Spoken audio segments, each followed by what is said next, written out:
New engines to the channel, all that and more up next.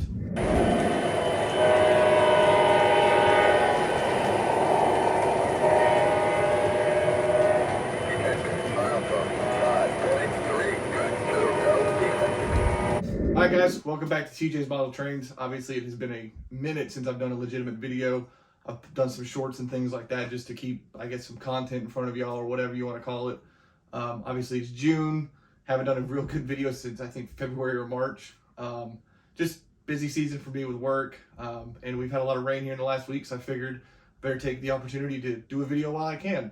So this video is going to be about two brand new Atlas engines that just came in the last couple of weeks. These are custom run engines that are from Roundhouse South down in Florida. And let's go ahead and dive in and take a closer look at. So obviously they're Atlas, and what we have here behind them is a set of custom run engines from Roundhouse South. This particular pair of engines, he does still have 4 of one road number and 5 of the other. So if you are interested after you see these, please give Tony down at Roundhouse South a call and get yours today. But without further ado, let's go ahead and pull the box back. And that's it. They are a pair of Florida East Coast GP38s. These are Atlas O Premier XMTH tooling. And these are the 2-rail versions, which let's dive in and take a little bit of a closer look at that. So these being the 2-rail versions, they obviously have the fixed pilots, KDs, extended handrails. Really cool part about this is each road number is one of 6 made. So there was a total of 12 2-rail engines produced, 6 of each road number. So it's pretty cool to have one of 6 as each engine. Our good buddy 3-rail Tom actually did a lot of the markups on the rough drafts and stuff for the artwork that came back from Eddie Edelman, and making sure that the handrails were painted correctly, the AC units were opposing directions, things like that. And really happy with how these came out overall. I know there's been a lot of anger and upset feelings over these GP38s, and I can understand some to an extent. When they were produced, they did put the GP40 sound set in it, not a GP38-2. Again, nice benefit about DCS and Proto 3, it's an easy fix. I know a lot of people say it's a fix that you shouldn't have to make. Not saying I disagree. However, sound sets in Proto 3, it's an easy fix. It's not like something came completely painted wrong like that orange box goodness does. So I'm pretty happy with it overall. Yeah, it's annoying. I totally understand that. I'm just going to change the sound set and move on with my life.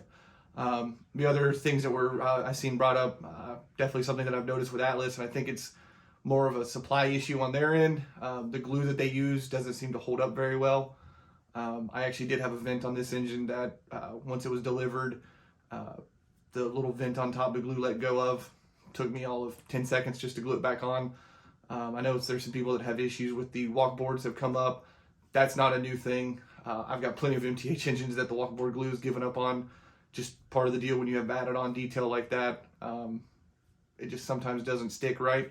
Just get you some glue, fix it, move on. A few little nitpicky things that are an issue. I know the sound quality is not as good as it once was. And I think a few guys have figured out why that is, and Atlas is aware of it, and hopefully it will be fixed in the future. But to these specific models, I think they came out wonderfully. Huge shout out to Tony down at Roundhouse South for pulling these off.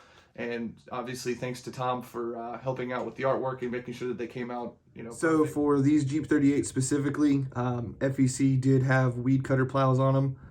I added that to mine, obviously changed out to weathered KDs. I think it gives a better look overall than the stock Atlas couplers. Nothing's wrong with the stock Atlas couplers, I just prefer the KDs. I'm super stoked to have these in a 2-rail format with the fixed pilots. I think it just sets them off 10 times better. The FRA stripe on the end is laid over with the reflective stripes from Smokebox. I'm debating on doing the white sill stripe. I just don't really feel like taking apart the engine. Tom did add a few little other details to his engine. I'm debating on whether or not I'm going to take the steps to do that. But I have the parts, just haven't done it. But again, super happy to have these in 2-rail. Again, that they're only one of 6 of each made.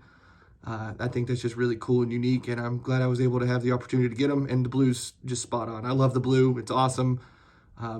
Anybody that knows me knows I love blue, so I'm glad to have it. Another thing I want to touch base on is I'm really happy to see that the fixed pilots is starting to take off. I'm really happy that people are buying it and getting joined into that and following along here with doing fixed pilots and KDs on the modern engines. I think it's going to be something that's going to really help the O-scale hobby going forward. Atlas has noticed that their sales have gone up and have commented on that more people are buying them. So I definitely am glad to see that, and people are maybe taking notice of what I've done and maybe enjoy it, or I don't know, maybe they just finally figured out that you can run them as fixed pilots. So I don't know. I'm just glad that at least for the minimum, I'm going to have more options to be able to buy them this way. And hopefully maybe I've influenced somebody to help keep it growing. That's kind of what we're all here for, is to grow the hobby and make it more realistic and more fun. Go ahead and fire these things up and get them running around the layout. Hope you guys enjoy seeing these. I'm pretty excited to have them. Definitely something that's going to stay in the collection forever. I don't see myself ever getting rid of them. And like I said, give Tony down at Roundhouse South a call if you're interested. He has 4 of one of the road numbers and 5 of the other. Only 3 rail left. As I said, we all ordered specifically these in 2 rail, so there was no extras of those. But there are the 3 rail versions out there, so if you're interested in one, I would definitely suggest getting it. I think they're pretty awesome, and I will have all of his information here on the screen for you to give him a call. So let's go ahead and fire these up, and I will see y'all on the next video of